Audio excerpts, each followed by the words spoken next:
It's been nearly 30 years since the murder of James Jordan, the father of the NBA superstar Michael Jordan. You remember the story as it broke back in the summer of 1993. There were a lot of unanswered questions. He went missing for a little while, and obviously it had a huge impact on Michael Jordan's career, what he decided to do in terms of moving from basketball to baseball and back to basketball. They had a great relationship together. Today on this episode of Distant Replay, we want to go back and look at this case. We got this recommendation from a number of different people on YouTube. Said, hey, I'd love to hear the story of James Jordan, go through the details of that now that it's been nearly 3 decades since that happened. So we'll do that today on this episode. This is Distant Replay.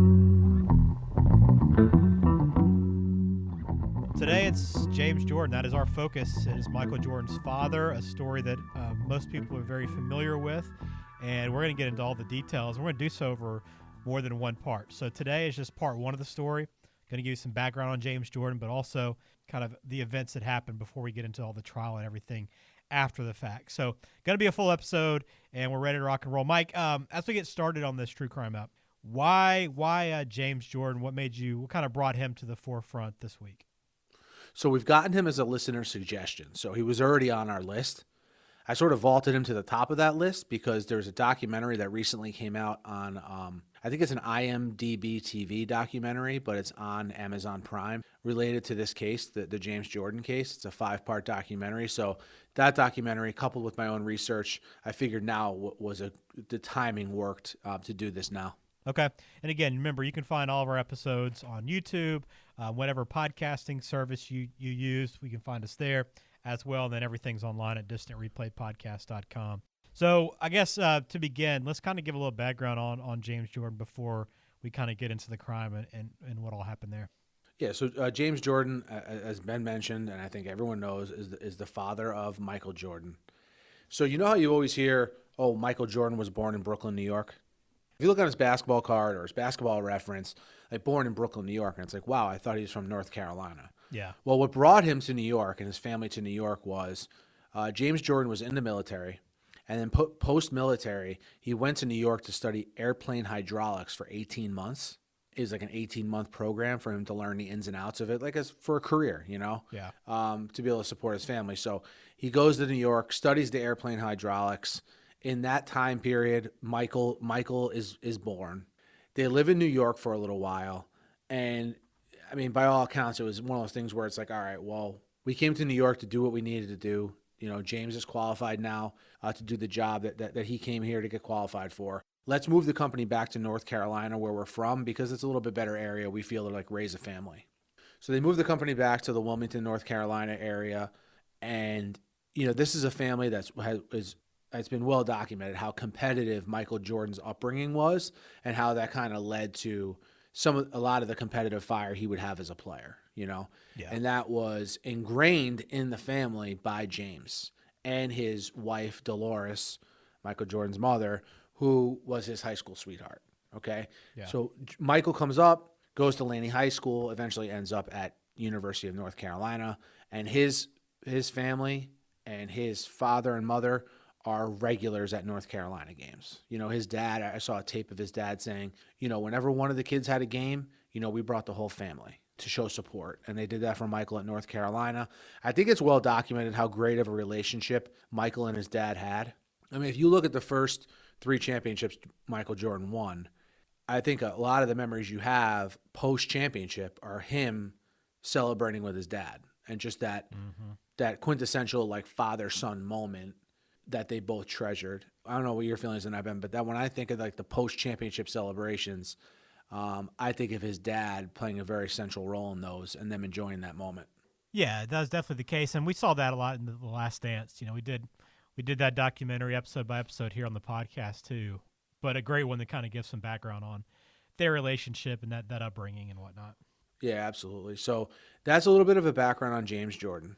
So getting into the actual, why we're doing a true crime podcast or a true crime sports podcast on James Jordan, all right? It all starts on July 23rd, 1993. So James Jordan left Wilmington. So at this point, James Jordan is living in Charlotte, okay? And he went back to Wilmington because one of his coworkers that he worked with for a long time had passed away.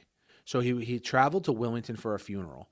The distance between Wilmington and Charlotte is about 3.5 hours away. So that's the kind, and he drove there in a red Lexus that actually Michael had purchased him. So he goes to the funeral, goes out afterwards. By all accounts, it was they went out to a dinner afterwards, maybe had some drinks or whatever, and he was going to drive back from Wilmington to Charlotte because the next day he was going to hop on a plane, meet Michael in Chicago, and attend a golf tournament. Okay? So he's making this 3.5 hour ride home in the middle of the night. He decides to pull over to the side of the road in a town called Lumberton, North Carolina, which is in Robeson County. All right? And I mention Robeson County for a reason, because this crime and the investigation takes us to 3 different counties in 2 different states, right? Right. So a little over an hour into the trip is where this Lumberton, North Carolina is. Now, for some reason, I had always thought that he pulled over into a rest area. I thought that was a part of the story, but it turns out he just pulled over like on the shoulder of the highway, and it was like a common place. You ever see those places on the shoulder of the highway where like trucks will randomly be, like truckers will be, and you'll be like, wow, why are they just on the side of the highway? But it's like a common place that they pull over. We're talking about like that kind of area. Okay. All right. Now, what people question is if he was going to stop in the middle of the night to pull over, is there was like a hotel like 500 yards away or less from where he pulled over. Like if he's tired, why not just go in there for the night, get a good night's sleep, and head out? Yeah. So the thinking is, since he didn't do that, he probably wasn't planning. He probably planned on taking a little power nap and then waking up and going. Not like I'm going to sleep here for the night and wake up in the morning. But that's the first thing people question. Now, what ends up happening is this. The last time anyone hears from James Jordan is on the night of the 23rd. Now, what's key to remember also here is that he has a car phone. So even though we're back in 1993 and car phones are very rare, hey, when you have a Lexus that's bought for you by Michael Jordan, you have a car phone, Yeah. So it wasn't unheard of to have a car phone back then, but it wasn't common. Right. You needed money. Exactly. All right. So last contact anyone has with him is on the night of the 23rd. Now, no one reports James Jordan goes missing. He does not show up in Chicago or home to Charlotte or in Chicago the next day for the golf tournament. And what I couldn't piece together is people just said that, this was not rare of James Jordan to do things like this, to maybe change his schedule, maybe decide not to make a trip that he was planning on making. It didn't seem out of the realm behavior for him to not show up at the golf tournament. Yeah. But what I found interesting is no one in his family reported him missing for 3 weeks. That's odd, yeah.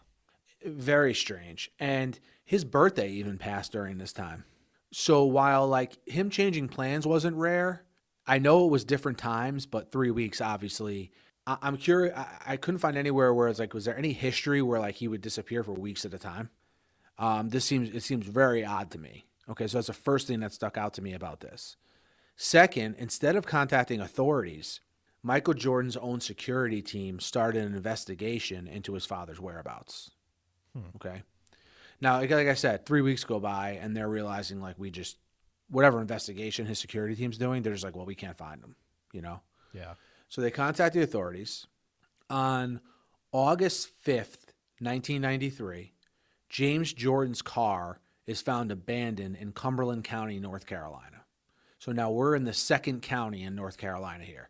His last known whereabouts were in Robeson County, and his car is found abandoned on August 5th in Cumberland County, North Carolina. Which is essentially just north of Roberson. Yes. Yep. So the car was basically like dumped. It was stripped and dumped there. All right. And vandalized as well. Now, simultaneous to this, on August 3rd, so 2 days before the car was found, people fishing find a body on the North Carolina-South Carolina border in a county called Marlborough County, South Carolina. So now we have 3 different counties, but also 2 different states. They find this body, and it's not identifiable. It's so decomposed because it's been in the water for a while. They found it, again, the people found it fishing. Mm-hmm. So I had never realized they do this. The body wasn't identifiable. So they took the jaw and the hands and cremated the rest of the body. Yeah. I mean, I don't know why I would know that. I've no that's definitely nothing I've ever heard in like a crime, I any kind of never crime heard story. exactly. I meant like you wouldn't know from personal experience, but like, just like Right. hearing it in a true crime. I've watched we both watch, and I've watched especially a million of these documentaries, and I never knew that was. They made it sound like it was common practice from what I read and heard. So they just took the jaw and the hand and then cremated the rest of the body. That's what you said, right? Exactly. So they'd be able to identify it. Like Right. if it ever happened where, hey, who is this? You know what I mean? It was a Yeah. way to identify it. All right. So when the coroner who did all this in South Carolina heard about the car being found, he contacted Cumberland County and said, hey, look, we have a body we couldn't identify. It was a black male, and you had a car abandoned, James Jordan's car, and they start a conversation there. On August 13th, it's announced that the body is James Jordan's. So now we have James Jordan's car found. We have James Jordan's body identified, although now cremated. All right. He's laid to rest in North Carolina, where he grew up, in Wallace, North Carolina, small town in North Carolina. That's one thing you hear about not only James Jordan, but the Jordan family is, they may have gone on to be very successful, but they never forgot where they came from. And it was a sense of pride that I read and that I found out in that documentary that people in North Carolina have for the Jordans. Like, wow, this is a family that worked hard, did things the right way, and look what, not that they made it out necessarily, but like a sense of pride that they were from North Carolina. Mm-hmm. Yeah. So he's laid to rest there in his hometown. Now, the investigation into his murder is very complex from the beginning because, Ben, I mean, when we do these different true crime podcasts, the more jurisdictions that are available, that are Involved. a part of an investigation, Yeah. the more things get clouded. The information's not shared. We're dealing with 3 different local agencies and 2 different state agencies. Yeah, things are going to move very slowly every time. Exactly. The more people, the more links in a chain involving any process, it takes longer, and this is no different. A lot of red tape when you're dealing with these investigations, but obviously there's a heightened sense of we want to get this crime solved because it's very, very, very high profile. Mm-hmm. All right. Now, they determined that he died of a single gunshot wound to the chest, but there was no blood in the car. So that's pretty much indicative of he was either killed outside the car, put in the car and moved, or the car was just cleaned. You know what I mean? After the crime happened, if he was in the car. All right. Okay. So now they start to, examine the vehicle for any evidence because that's really all they have. They start to examine the car to see if they could get anything from it. Now, remember, they have that car phone. Mm-hmm. Right. The car phone records in the vehicle are very, very key evidence. So what they find is James Jordan, presumably James Jordan, making calls to Charlotte, to Chicago, to Wilmington, like all places, making calls to numbers and places that were familiar to James Jordan where it makes sense he'd be making phone calls, right? Okay. Yeah. Then there's a time, around that July 23rd range at night where the calls get a lot more local to North Carolina. So we're talking like, calls to Lumberton and that general area in Robeson County. So you can almost from those phone records determine like the timeline to when presumably the people who killed James Jordan or at least stole James Jordan's car, when did it happen, and where are they local to, which is Robeson County. Now, eventually they get tipped off to 4 people who were charged with stealing and stripping the car. What they basically did was they took the car to like a where the car was found, like a remote area, and they stripped the car of anything of value and they vandalized the car. Mm-hmm. Those people who were interviewed was four younger people. When they're interviewed, they're like, look, we didn't steal this car. It was brought to us. Okay. And when they're interviewed, they say the car was brought to them by someone named Daniel and some Indian guy. Now, when they mean Indian, they mean Native American, just for clarification purposes. Okay. So it's Daniel, a guy named Daniel, no last name at this point, and some Indian guy brought us this car. And they said that Daniel has a brother at Fort Bragg named David. Investigators go talk to the brother at Fort Bragg. Again, the brother's named David. And he says his brother Daniel and his friend Larry, so we put a name to the, instead of just the Indian guy, you know. David says his brother Daniel and his friend Larry brought the car to the brother's trailer. So the brother lives off base, off Fort Bragg in a trailer, Okay. even though he's in the military. And he says, look, my brother and Larry brought this car here unannounced. I asked them where they got it from. They were giving me really, really evasive answers. And I told them, look, and I don't know what this, where you got this car from, but like, because again, this is like a Lexus, with a car phone, so it's a very identifiable car and it's red. He tells them, look, you need to get this out of here. I don't want to get in trouble, So David tells investigators, hey, look, my brother Daniel lives in Robeson County and he lives in Lumberton with his mother. So if you remember, this is where James Jordan pulled over, okay, in Lumberton in Robeson County. They track down Daniel. His name is Daniel Green, 18 years old, and they ask him to come in for questioning, and he does. Like he never asked for a lawyer while he was questioned. Noticeably in the tapes I heard, very nervous, just very nervous in general because of the nature of the interview, as you could probably imagine. Mm-hmm. Larry is Larry Demery. He's also 18 years old, and he never asked for a lawyer either. So you have both of these 18-year-olds talking without a lawyer present. And again, something else we've seen on a couple of these true crime episodes we've done, and you see this all the time in true crime podcasts, is remember when we did the Eric Naposki case when they were both at Eric's apartment, they put them in different rooms and interviewed them? Mm-hmm. Same thing here. You got 18-year-old Daniel, 18-year-old Larry in two separate rooms being interviewed by police. Okay. What police determine is that these guys definitely, hatched a plan. Like, look, if we ever get investigated or we ever get questioned, this is the story we're going to go with. And they basically went with the same story that the kids did who shipped the car. They told police, hey, look, someone named Rick, who they didn't know Rick's last name. They gave him a vague description of what he looked like, that some guy named Rick gave them money to ditch the car. They were both telling the same version of the story, but in slightly different ways. But, the police investigators basically said, look, we can tell when things are rehearsed, when it's not a natural account of what actually happened, so that's the vibe they're getting from them.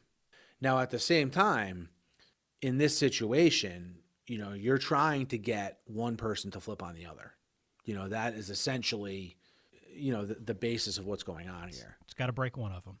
You break one of them, and then that, and you, by doing that, you tell them, if it was me and you, Ben, they'd be in there telling me, hey, Ben already flipped on you, he already told us what happened. Why don't you tell us what happened? Yeah. So they have that kind of dynamic going on. Now, at the time they're being questioned, the police are searching Daniel Green's mom's trailer. Now, these police officers, to their credit, this is like a thorough search. I'm sure you have a shop vac, right, Ben? Yeah, most people do. Okay, so yeah, good call. So that's a great answer. So they open the shop vac, and the inside of a shop vac, like if you would be cleaning it out, and they find a .38 caliber pistol inside the shop vac. All right, which was the same kind of weapon used in the killing of James Jordan. They find that, and they find a rack of VHS tapes, and is one of those. Remember when you used to put like labels on the VHS tapes? Mm-hmm. Yeah, like if you're old enough, you did that, yeah. Ben's Christmas 1986 or something, right. or whatever, right? So, or a game. We recorded games back in the day too, right? I remember when I said I recorded Game 6 of the 1986 World Series, exactly. So I could still watch it today, like something like that. No, but so they have a rack of VHS tapes, and one of them is not labeled. It's blank. The label is blank. I don't know. It's very unclear to me why they decided to seize that one tape. So it's just because something's labeled, as you probably remember, Ben. Yeah. Doesn't mean it can't just be taped over. Right, exactly. Okay. So they seize that blank tape, and they end up obviously then reviewing the tape. On that tape, it shows Daniel Green rapping for the camera. So someone's holding a camera. Green is doing like his own home rap video for the camera. Well, that, when I first saw that playing, I was like, man, this is weird. Why are they playing this, right? And as the video goes on, the camera's zeroing in on Daniel Green in certain points. He's posing, this and that. Daniel Green has a White Sox hat on, first of all. Not uncommon back then. They were kind of like an in team to wear their hat, either you're a White Sox fan or not. Yeah, definitely. But what is very eye-opening is that he has a watch on, which is James Jordan. Like James Jordan's it's like a Bulls watch, like a championship Bulls watch. Yeah. And also a Bulls championship ring on. Jeez. Stupid. So he's basically wearing the items He took out of the person that he's suspected of killing. Right. Jeez. Okay. So now that puts him at minimum stealing the vehicle, and at worst, something a lot worse, involved in the murder of James Jordan. Mm-hmm. So this is what we have on Daniel Green right now. The end result of this is both Jordan and Demery are charged with first-degree murder in the murder of James Jordan. They said when they realized who they had shot, that's when they decided to dump his body in South Carolina. So they're admitting their involvement in the crime, right? So it's no longer saying, hey, I had the watch on and I had the ring on because, Rick gave us the car and now, that's it. Rick gave us the car. That stuff was in it, and that's why I had it on. Like they're acknowledging now that they knew once they found out it was James Jordan, that's when they decided to dump the body. All right. Now, what needs to play out here, Ben, is trying to figure out who pulled the trigger. Did one of them pull the trigger, call the other one for help to dispose of the body, or vice versa? That's going to decide a lot in terms of the punishment for each of them. Yeah. So that's really what sort of I'm going to get to in the next episode, among other things, as far as, the trial, the aftermath, the lead up to the trial. But if you dig a little deeper into the backgrounds of Larry Demery and Daniel Green, at the time of the incident, Demery was under indictment for armed robbery. And at the time of the incident, Daniel Green was paroled 2 months before the murder after doing 2 years of a 6-year sentence for assault with a deadly weapon and armed robbery. Jeez. So these are two that are very well known to local law enforcement. Again, even Ben, they're both 18 years old. So, adults in the eyes of the law.